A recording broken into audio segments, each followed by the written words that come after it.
back again. You're still watching us here on the press review, on the breakfast show, and it's time to take a look at the press review this morning. We're going to start off, Yasmin, with Al Ahram newspaper first. Okay. So you see the first article in Al Ahram newspaper reading, President Mohamed Morsi received the Turkish Foreign Minister, Ahmed Davutoglu. The visiting minister did discuss with Morsi a series of important issues tackling economic and political relations between both sides, along with a number of regional problems, on top of which comes, of course, the Syrian crisis. Presidential spokesman Dr. Yasser Ali did say that both sides discussed means of enhancing economic relations between both Turkey and Egypt and investment opportunities for the Turkish businessmen in Egypt.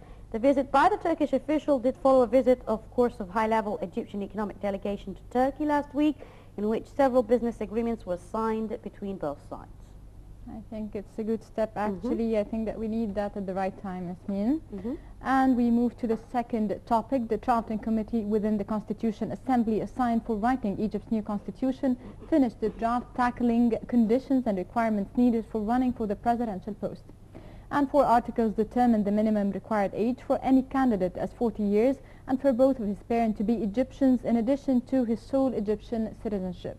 The articles also conditions the collection of 30 support signatures by members of parliament or by 30,000 Egyptian citizens or by being a candidate of a political party that has at least 5 seats in parliament. Presidential councillor and committee member Dr. Bassam al-Zarqa said a general agreement was reached within the committee to announce the winner of 50% plus 1 vote and as the president, and to keep the presidential term within the 4 years limit time period that could be renewed only once. Yes, another good positive step. Of course, drafting the new constitution still remains the highlight of the media. These days, there's a lot of struggle in certain articles concerning women's rights and children's rights and so forth.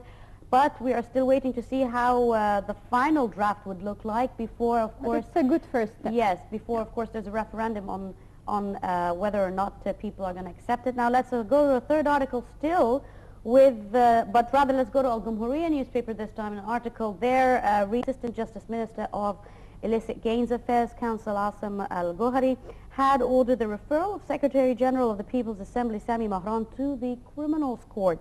Al-Gohari said the defendant faces accusations regarding his exploitation of his position to gain illegal benefits reaching £22 million. The referral decision was also accompanied with a request to order his payment of £44 million along with a fine with the same money amount. Earlier investigations regarding the fortune and properties of the senior People's Assembly official had clearly provided evidence for his illicit gains of real estate exceeding £15 million, along with other benefits due to the misuse of his public post. Again, we're seeing more corruption cases and more people are being transferred to the criminal court. Now, what's very strange is that Sami Mahran is a new name that is on the ground. So action is being taken right now, I think. And a state of calm came back to the area surrounding the U.S. Embassy in Garden City following days of confrontations between demonstrators protesting against a film showing disrespect for Islam and Prophet Muhammad and security forces. Confrontations that resulted in the death of 1 protester and hundreds of injuries ended 2 days ago. As central forces evacuated the area along with the Tahrir Square from all demonstrators. On its side, the General Prosecution continued its investigation with 60 defendants and ordered a 4 days detention of more than 140 others and ordered the handover of 2 teenagers to their families. Yes. So I think this film actually, Muslims are very angry about what happened and about this film all over the world. On the sidelines, of course, what seems to be very interesting as well, Yasmin, when the events took place, when the incidents took place, is the fact that the police had ordered from the Interior Ministry for the clearance of Tahrir Square. Now Tahrir Square is back again to what it used to look before 2 years, which is very interesting as well. Our final article on Al Jumhuriya newspaper reads, Grand Imam of Al-Azhar, Sheikh Ahmed Al-Tayyib, said a conspiracy is actually made against Egypt, targeting its security and its stability. He stressed that all the current attempts to interfere between the Egyptian social components of both Muslims and Christians during a meeting with a Coptic delegation headed by the assistant to the president, Samir Morqus, the Grand Imam asserted that the immigration of some Copts to the West must be viewed act within its normal framework as an immigration for work and to improve their living standards, not to be as a result of religious persecution.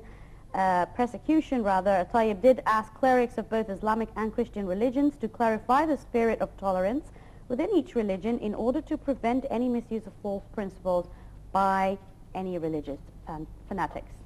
Yeah, I think some people do think that this film is only like taking the concentration of people from the key issues like problems in the Middle East. So some people do think like that. Yeah, and some people also have a lot of question marks on whether Egyptians, particularly the Copts who are migrating abroad to live, what exactly are they doing, who's really pulling their agendas through them. That's also something that should be reviewed according to the Grand Imam of Al-Azhar. I think we'll be talking about this issue in our first segment today. And moving to Al-Akhbar newspaper, the Egyptian stock market continued its strong performance, recording high profits throughout its Monday session amid remarkable purchasing operations by foreign investors. Both Egyptian and Arab investors moved towards profit gaining by undergoing more selling operation. The main EGX 30 market index, measuring the performance of the most active 30 companies, reached its peak since the January 27, 2011 session, recording 5,895.63 points with a 1.27 increase. The EGX 70 index, measuring the medium and small size companies, also witnessed an 0.76% increase, reaching 571.73 points. And the EGX 100 index also witnessed 0.81% increase, recording 939.09 points, as the market authority upheld operations upon 25 stocks for half an hour due to its value increase that exceeded the 5% allowed limit. Also on an economic level, the Minister of Investment Osama Saleh said a series of positive achievements were actually gained following the late foreign tour made by President Mohamed Morsi. Saleh did add that the visit made by Morsi to Saudi Arabia was very beneficial as several promises were made by the Saudi government to support the general budget and inaugurate a number of different projects here in Egypt. The Minister of Investment did add that a total investment figure of $2 billion were determined for the expected new investment projects here in Egypt. He stressed that the visit to China also did witness a signing of preliminary contracts between both countries. Not only that, but also Morsi's visit to Italy was very fruitful, as there were also a number of agreements for projects with an amount of 1 billion euros were signed again during this presidential visit to Rome. So it seems that President Morsi has been touring recently and has been promised by support of financial aid to the Egyptian nation in the upcoming period, yet we will still see where this money is going to be going if it ever does come in cash. Right? Yes. So, and finally, with this sports item from Al-Akhbar newspaper, the football committee with Al-Ahli club holds a meeting today with the technical team for the first football team. The meeting, which is expected to be held in the presence of Hussam Al-Badri, the first team technical manager, will tackle all upcoming preparations for the team before the inauguration of the new Premier League on the 17th of October. Other issues related to some players will be also discussed, on top of which is the penalty imposed upon Mohamed Abu Trika following his refusal to participate in the team's match against MP in the Super Cup match last week. Okay, and that brings us to the end of our press review segment here on the Breakfast Show this morning. And again, for those who are very interested to know what has been taking place in the world of sports during the last 24 hours, let's take a look at this report.